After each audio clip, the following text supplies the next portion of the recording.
პანდემია ბერძნული სიტყვა პანდემოსიდან მომდინარეობს. პან ნიშნავს ყველა, დემოს კი მოსახლეობას. ყველაზე მარტივი ენით პანდემია დაავადების ვრცელ გეოგრაფიულ არეალში გავრცელებას ნიშნავს. მაგალითად, რამდენიმე სხვადასხვა კონტინენტზე, ან სულაც ყველგან, მთელი მსოფლიოს მასშტაბით. ჯანდაცვის მსოფლიო ორგანიზაციამ 2020 წლის 11 მარტს კორონავირუსის ეპიდემია პანდემიად გამოაცხადა. რა ტიპის გამოცდილებებს უკავშირდება პანდემიური რეჟიმი და როგორ გაუმკლავდა მსოფლიო მსგავს კრიზისებს. გობის უდაბნო, ადგილი დღევანდელი ჩინეთისა და მონღოლეთის საზღვართან, შავი ჭირის, იგივე შავი სიკვდილის, იგივე მეორე პანდემიის გავრცელების ბუნებრივი კერა.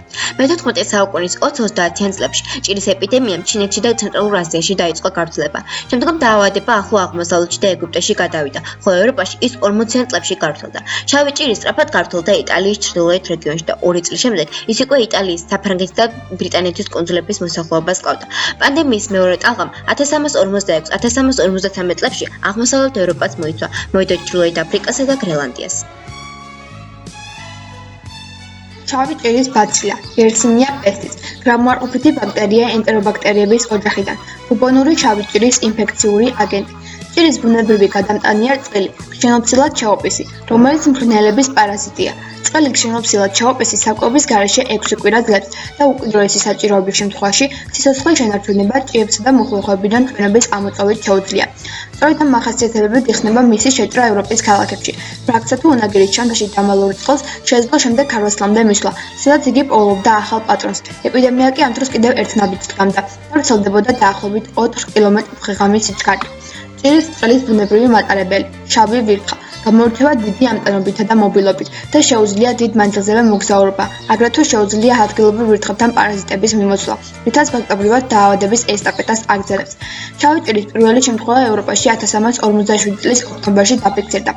12 იტალიური გემი შავ ზღვაში მოგზაურობიდან ბრუნდებოდა და სიცილიის პორტ მესინაში შემოვიდა. 12-ვე გემის ეკიპაჟი და მგზავრები გემბაზევე დაიხოცა. თითოეულ გემზე თითქმის იმდენივე ვირთხა იყო, რამდენიც მგზავრი. შავი ვირთხა დაავადების ყველაზე სწრაფი გადამტანია. შავი ჭირის მიკრობი ვირთხას რწყილის საშუალებით გადაეცემოდა. თითქმის ყოველი გაჩერებისას გემებს ემატებოდნენ ახალი ვირთხები. ახალი მიკრობებით. ჭირი ინფიცირებულ ვირთხას კლავდა. დახვეწილი ვირთხის წყლები ახლა უკვე ადამიანებზე გადადიოდნენ და აგრეთვე მათ აინფიცირებდნენ. როდესაც გემები მეცნიერებებს მოეძებდნენ, ის ვირთხები, რომლებიც ჯერ კიდევ ცოცხლები იყვნენ, ნაპირზე გადავიდნენ და თან გაიყოლეს ინფექციის გადამტანი წყლები. ევროპული პორტების ტალახი და სიბუძურე ხელს უწყობდა ვირთხებისა და წყლების გამრავლებას. სიბუძური ამრავლებდა ვირთხებს, ხოლო ვირთხები რწყილებს. როდესაც იბეძურებული ვირთხები დაიხოცნენ, წყლები ახლა მესინას მოსახლეობას შეესია. ამგვარად, შავი სიკვდილის გავრცელების და მილიონობით ადამიანის განადგურების მიზეზი გახდა ჩვეულებრივი ვირთხა, რომელიც ინფიცირებული წყლის მატარებელი აღმოჩნდა. ბუბონები. ეს საშინელი დაავადება ევროპას სწრაფად მოედო და დიდი განგაშის მიზეზი გახდა. მისთვის დამახასიათებელი სიმპტომები იყო: თავის ტკივილი, ოფლიანობა, კანკალი, ძლიერი ციებ-ცხელება, მაგრამ მთავარი დამახასიათებელი ნიშანი, რომელთაც შავი ჭირი დაავადებულები გამოირჩეოდნენ სხვა ავადმყოფებისგან, იყო ჩირქიანი წყლები, ეგრეთ წოდებული ბუბონები. ბუბონი ჩნდებოდა იღლიის, კისრისა და ბარძაყის მიდამოებში. თავდაპირველად გამონაყარი ვარდისფერი შეფერილობის იყო, შემდეგ მეწამული ფერის ხდებოდა, ბოლოს კი შავდებოდა. ამ ერთი შეხედვით უცნაური ჩაცმულობის უკან ფიქრის მთელი ჯაჭვი დგას. დაავადების წარმოშობის შესახებ მე-14 საუკუნეში ორი ვერსია არსებობდა. პირველი თანახმად ყველაფერში დამნაშავე ავისულები იყვნენ. მეორის მიხედვით კი წყლები მომოკვდავის სუნის შესუნთქვის შედეგად ხდებოდა. მიუხედავად იმისა, რომ არც ერთი ვერსია არაა სწორი, მეორე ვერსიაში ლოგიკის ნიშნები ნამდვილად შეიმჩნეოდა. ექიმები დააკვირდნენ, რომ ავადმყოფთა დიდი დროის გატარების შემდეგ სხვასაც ურჩნდებოდა გამონაყარი და იმ აზრამდე მივიდნენ, რომ სწორედ ცუდ სუნში იმალებოდა ავადმყოფობის გამომწვევი ნაწილაკები. ეს თეორია, რომელსაც მიაზმის თეორიის სახელით იცნობენ, მედიცინაში მე-19 საუკუნემდე ბატონობდა. მკურნალები ზემოთ აღნიშნული ორივე სცენარის გათვალისწინებით იცავდნენ თავს. ნიღბის ნისკარტს ვარდის ფურცლებითა და სანელებლებით ავსებდნენ, რათა ხრწნის სუნი არ შეეყოსათ და იმასაც ცდილობდნენ საშიში არსებობებით გამოწყობილიყო, რათა უწმინდური სულები დაერწყო. ჩვეულებრივი პრაქტიკა იყო დაავადებულ უბნებში ცეცხლის გაჩაღება, რათა ყვამლის ჰაერი გაეწმინდა. ნიღაბზე სათვალის მინები ან ჩაბლილებული იყო, ან წითელი ფერის. მართალია პაციენტის სულების დათვალიერების მახვილი მზერა სჭირდებოდა, მაგრამ იმდროინდელი რწმენი დაუბრუნდა შუშავში ავსულებს ადვილად შეეძლო შეღწევა. ექიმები ასევე იყენებდნენ სპეციალურ ჯობს, რომლითაც პაციენტებს იჭავდნენ. მისი დახმარებით პულსის გაზომვაც კი შეიძლებოდა. ჯოხის გამოყენება მკურნალებს საშუალებას აძლევდა დისტანცია დაერთვათ დაავადებულებთან. ბოლო დეტალი კი ისა, რომ შუა საუკუნეების სამედიცინო ხალათი ცვილით იყო გაყოფილი, რათა დაავადებული სისხლი თუ სხვა სითხე ექიმებს ხელამდე ვერ მიაღწია. იმაზე მეტი, სტერილურობის სიღწევა იმ დროისთვის შეუძლებელი იყო. აღსანიშნავია ისიც, რომ ექიმები მხოლოდ საკუთარ თავს კი არა, პაციენტებსაც უბრწყდებოდნენ. გასინჯის პროცესს ყოველთვის აკვირდებოდა გარეშე პირი, რომელსაც უნდა შეემჩნია თუ დაავადებული შემთხვევით შეეხებოდა მკურნალობა. ამ შემთხვევაში ექიმი თავად იწერდა კარანტინს და აღარ მკურნალობდა მათ, ვისაც შავი ჭირი არ სჭირდა. სიკვდილის ტრიუმფი. ევროპასა და ახლო აღმოსავლეთში სიკვდილიანობის შეფასების დროს ერთმანეთს ეთანხმებიან 30-დან 50%-მდე ციფრებზე. ყველაზე მეტად ეპიდემიისგან დაზრალდა ცენტრალური იტალია, სამხრეთი საფრანგეთი, აღმოსავლეთ ინგლისი და სკანდინავია. შედარებით ცოტა მსხვერპლი იყო მილანში, ჩეხეთსა და ნიდერლანდების ზოგიერთ მხარეში. კემბრიჯის პალეონტოლოგიის ენციკლოპედია გარდაცვლილთა რაოდენობას აფასებს მსოფლიო მოსახლეობის 25%, ანუ 60 მილიონზე მეტი ადამიანით, რაც მოიცავს ევროპის მოსახლეობის მესამედს, ინგლისის მოსახლეობის 30-დან 50%, ნორვეგიასა და ისლანდიაში 2/3, პარიზსა და ვენეციაში 3/4-მდე. 1351 წლისთვის შავი სიკვდილის ეპიდემია დასრულდა. შუა საუკუნეების ისტორიული წყაროების მიხედვით, მსოფლიოს მოსახლეობის მესამედი ამოწყდა. ბევრი თანამედროვე მკვლევარი ამ რიცხვს ეთანხმება, რაც შეეხება ევროპას, მისი მოსახლეობის მეოთხედი მაინც დაიხოცა. შავი სიკვდილის პერიოდი დასრულდა, მაგრამ დაავადება მაინც არსებობდა. იგი რეგულარულად იჩენდა თავს მე-15 საუკუნის ბოლომდე. ყველაზე ხალგულისხმოა 1371 წლისა და 1379 წლის ეპიდემიები. ამის შემდეგ ეპიდემიათა შორის პერიოდები მეტად ხანგრძლივი იყო. შავი ჭირის დღესაც არსებობს. მე-19 საუკუნის ბოლოს იგი განმეორდა ასიაში, სადაც მხოლოდ ინდოეთში 6 მილიონი ადამიანი იმსხვერპლა. 1999 წელს ინდოეთში ისევ დაფიქსირდა შავი ჭირის შემთხვევები. ესპანური გრიპი. 1918 წლის 4 მარტს მზარეული არბეტ გიჩელი კანზასის სამხედრო ბაზაზე შეუძლოდ გახდა. მას აღენიშნებოდა ხველება, მაღალი ტემპერატურა და თავის ტკივილი. მიჩნეულია, რომ ეს არის ესპანური გრიპის პირველი დაფიქსირებული შემთხვევა. ესპანური გრიპის მეორე ტალღა აგვისტოში დაიწყო. მეცნიერები ვარაუდობენ, რომ ამ დროს ვირუსმა მუტაცია განიცადა და მსოფლიოს ახალი, უფრო მომაკვდინებელი შტამი მოედო. მუტრებული ესპანური გრიპი ადამიანის ორგანიზმს ბევრად აგრესიულად უტევდა. მიუხედავად იმისა, რომ ვირუსი ძირითადად ჯარისკაცებს და უბრალო ადამიანებს აინფიცირებდა, გრიპს პრივილეგირებული სამეფო და თავადების ოჯახებიც ვერ მოერიდნენ. მაგალითად, ესპანეთის მეფე ალფონსო მე-13-ც გრიპის ვირუსით იყო ინფიცირებული. შჩობს სასაცილოდ გამოიყურებოდა, ვიდრე მოკვდა. პირველი პრევენცირებული ზომები მთავრობებმა 1918 წლის აგვისტოს მიიღეს, თუმცა კარანტინის მსგავსი პოლიტიკის გატარება ოქტომბერში დაიწყო. ბევრგან საჯარო შეკრებები და ხანგრძლივი წირვები აიკრძალა. ადგილობრივმა მთავრობებმა ქუჩების და საჯარო დაწესებულებების, ანუ თეატრების, ეკლესიებისა და სავაჭრო ბაზრების მუდმივი დეზინფექცია დაიწყეს.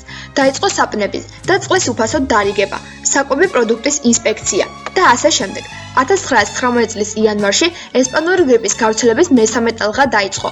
ავსტრალიაში დამატებით 12,000 ადამიანი ინფიცირდა. მიუხედავად იმისა, რომ გლობალური გავრცელება შენელდა, რაც ნაწილობრივ პირველი მსოფლიო ომის ტემპის შენელებით იყო განპირობებული, ინფიცირებულთა შორის სიკვდილოვნება ისეთივე მაღალი იყო.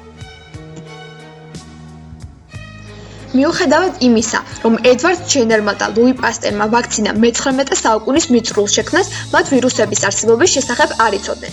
პირველი მეცნიერი, რომელმაც ივარაუდა, რომ ინფექციებს ბაქტერიების გარდა სხვა რაღაცეებიც განაპირობებდნენ, ვლადიმერ ივანოვსკი იყო. 1892 წელს მას შენიშნა, რომ თაბაქოს მოზაიკური ვირუსი ჩემბერლენის ფილტრში არ იფილტრებოდა. მიუხედავად ამისა, ვირუსების შესახებ ბევრი რამ ცნობილი მე-20 საუკუნის 20-30-იან წლებამდე არ ყოფილა. 1918 წლის ოქტომბერში პასტერის ინსტიტუტის მეცნიერებმა ივარაუდეს, რომ გრიპზე პასუხისმგებელი ინფექციური აგენტი ბაქტერიებზე ბევრად მცირე ზომის იყო. პანდემიის მიზეზად ვირუსი მხოლოდ 1930 წელს დასახელდა. 1933 წელს კი გრიპის ვირუსის გამოცალკავება და მასზე დაკვირვება შესაძლებელი გახდა. 1918 წლის ესპანურმა გრიპმა 50 მილიონი ადამიანი იმსხვერპლა. მიუხედავად იმისა, რომ ვირუსი სწრაფად და მომაკვდინებლად ვრცელდებოდა, ბევრ ქვეყანაში შექმნილ სიტუაციაზე პრესა და მთავრობა დუმდა. ერთგვარი გამონაკლისი ესპანეთი იყო, რომელსაც ომის დროს ნეიტრალიტეტი ჰქონდა გამოცხადებული. 1918 წლის შემოდგომაზე ესპანური გაზეთები ვირუსით დაღუპულთა სიებს მუდმივად აქვეყნებდნენ.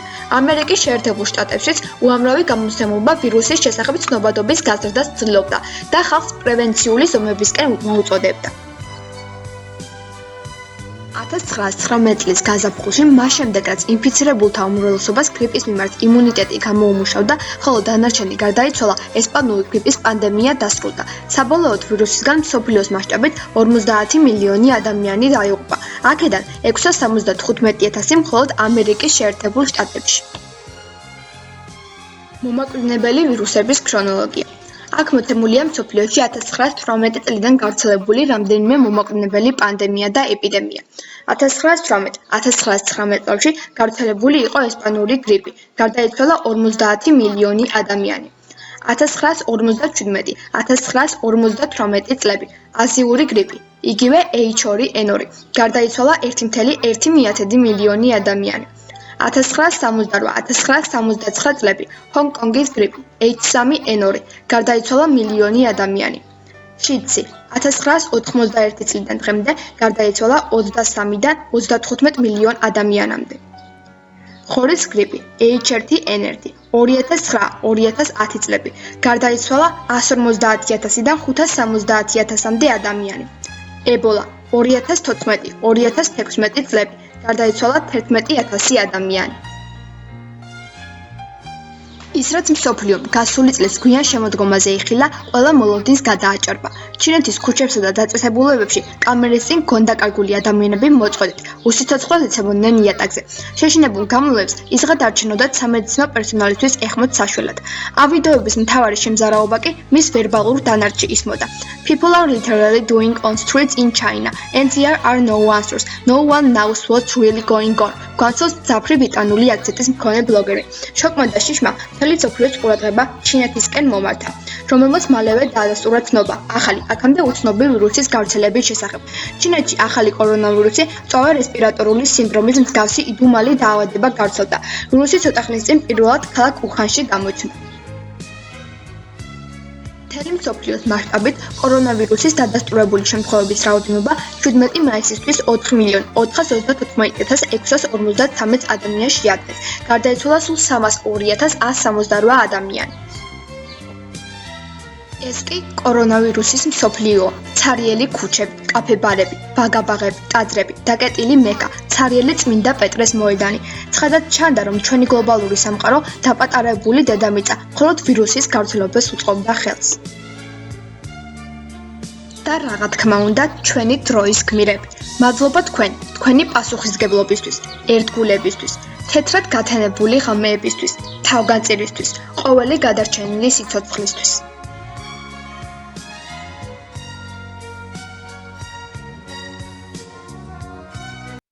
და ბოლოს, მოგმართოთ თხოვნით ჩვენს თანატოლებს, დიდებს, დედებს, მამებს, ბებიებსა და ბაბუებს, გაითვალისწინოთ ჯანმრთელობის მსოფლიო ორგანიზაციის რეკომენდაციები, დაიცავით სოციალური დისტანცია, ვიზრუნოთ და გაუფრთხილდეთ ერთმანეთს, რადგან ეს ქვეყნის მომავალზე ზრუნვა.